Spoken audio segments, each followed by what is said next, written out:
Greetings, my name is Vivi and I am the Service and Bar Department Manager from the World of Hospitality events this year.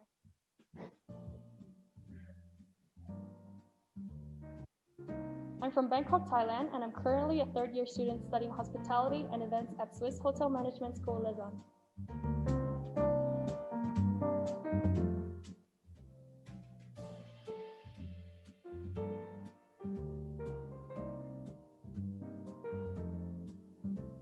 Next to me is my colleague Marko, and he's also from Thailand. Today we'll be presenting you with our top 3 selected exquisite Swiss wines. So let's start you off with the reason behind us choosing wine as a significant product of Switzerland. So apart from having cheese fondue as a Swiss national food, it's pretty obvious that Swiss wines are part of the Switzerland's national beverage. And as a local student myself, every time I would dine out for lunch, I would see people having wine as a beverage or as an imperative for food pairing, even when it's 11 in the morning. Having you ever seen that in Asia before? I'm not so sure about countries in Asia. However, I've not seen much of that in Thailand because restaurants are usually allowed to serve alcoholic beverages during the afternoon and not the morning. Whereas here in Switzerland, it seems like a culture to have wine any time during the day, with or without meals. Also, the reason we chose to present Swiss wines as a Swiss significant product is because it is known for its variety of cheese, and most national Swiss food requires cheese as part of their ingredient. Therefore, I must say that wine plays quite an important role in Swiss culture, not just as a beverage, but it also acts as a complementary good or a good that should be bought or consumed together. Don't you think so, Michael? Exactly. I mean, what could be a better combo in Switzerland if not cheese and wine, right? Especially when it comes to the atmosphere we have here, I would say Switzerland is one of the best countries to grow grapes with their air quality we have, especially up here in the mountains.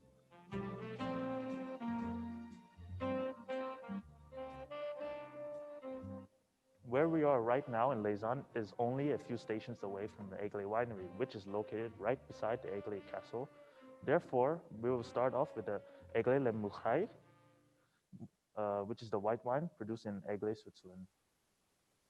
This Aigle Le Mouchai white wine is produced in Aigle, Switzerland. It uses a Chesla grape, which is the most common white grape variety in Switzerland. However, it is not originated in Switzerland, but in France. Yet they are mainly and widely grown in the cantons of Vaud, Valais, Geneva, and Neuchâtel. As for the history of this white wine, Chesla is an old variety that is normally grown in cantons such as Vaud, Valais, Geneva, and Neuchâtel. Chesla is known to be one of the most iconic grapes in Switzerland. This grape variety used to be named Fondant in the 17th century, which translates as split, because this grape can be split easily in your fingers.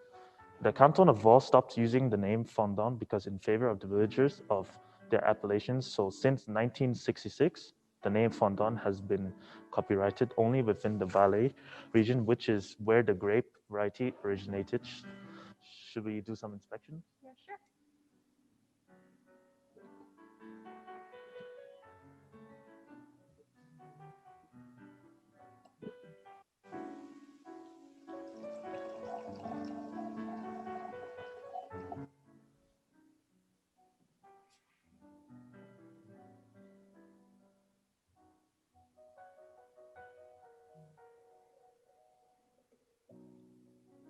As you can see from this glass of white wine, it has a beautiful lemon yellow color, deep, clear, and sparkling.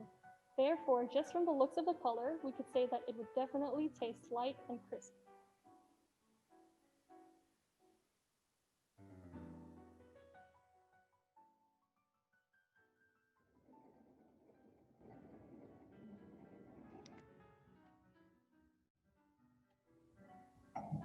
It has very fine and delicate aroma. You can actually smell the hint of linden blossom and some mango as well.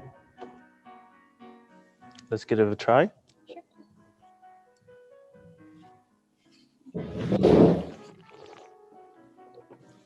What do you think? The flavor is elegant and fruity. I can taste a hint of mango actually. It also has a very rich texture once I actually swallow it. This one can also be taken as an aperitif, don't you think? Absolutely. And besides, it can also be paired with perfectly poutry, soft cheese, or as you can see from our selection right here.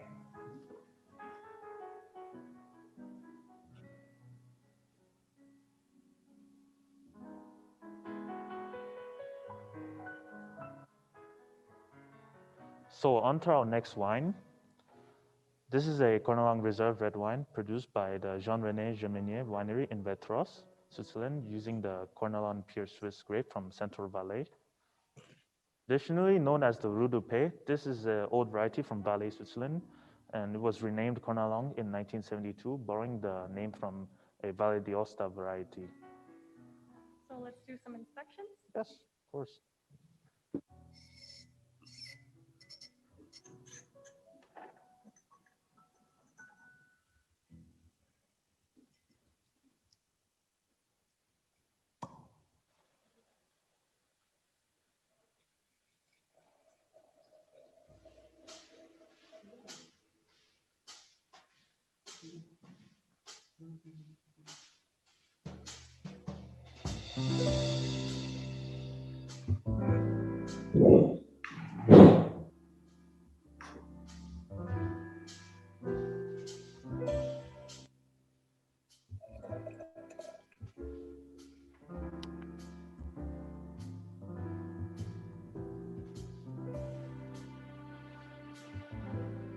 As you can see from the glass, a burgundy color is visible, meaning there's quite a decent amount of tannin in this red wine.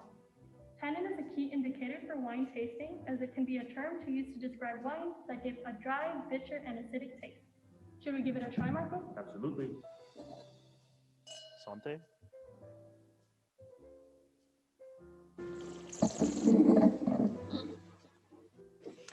It has an astringent taste, don't you think? Yes, definitely. So astringent is a wine tasting terminology noting the harsh, bitter, and drying sensation in the mouth caused by high levels of tannin, right? Yeah. It has a red, fruity flavor like the taste of raspberries, blackcurrant, and cherries. The palate is actually dry but smooth, and it's actually full-bodied, and it's actually full of fruity notes. I would say this red wine has an incredible balance of acids, sugars, tannins, and alcohol, which all come together harmoniously. As for the food pairing, I would definitely recommend to have this wine with some semi-hard cheeses, as you can see right here. Don't you agree? Absolutely. All right, on to our next wine.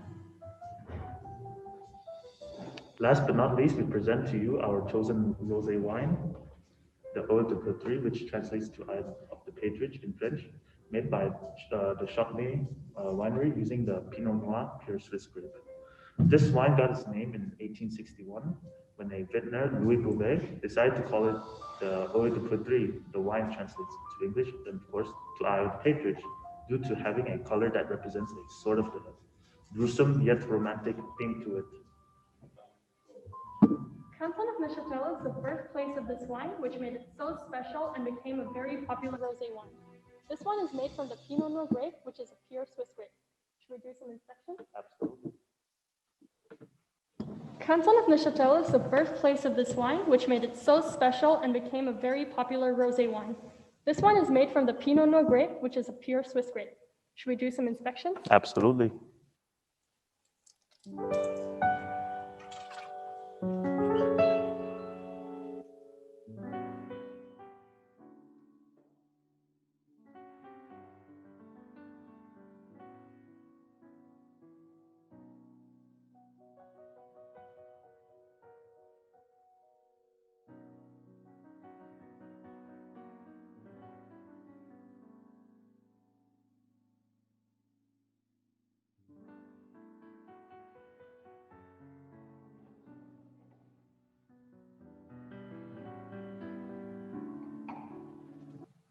This rosé wine seems to have a salmon color, and I can smell a hint of apple, rose, and vanilla. Should we give it a try, Marko? Of course.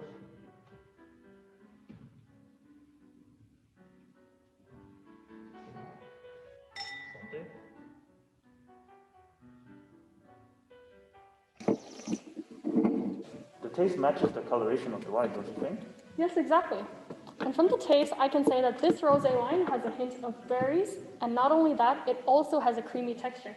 Therefore, I would say the amount of tannin in this rosé wine is quite low, since I can't really taste the bitterness or the acidity. Therefore, I would say the amount of tannin in this rosé wine is quite low, since I can't really taste the bitterness or the acidity. I would recommend this rosé wine to be taken with seafood or hard cheese because it has a light and not too citrusy mouthfeel.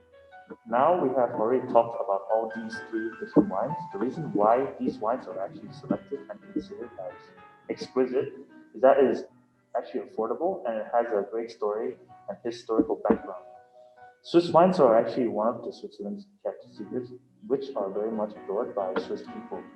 Most of the cantons have traditional wine festivals such as Fête de Vignerons in Bavaria, which help represent and promote the winemakers, as well as showing that they can take a step even further in making their wines unique and spread to the world.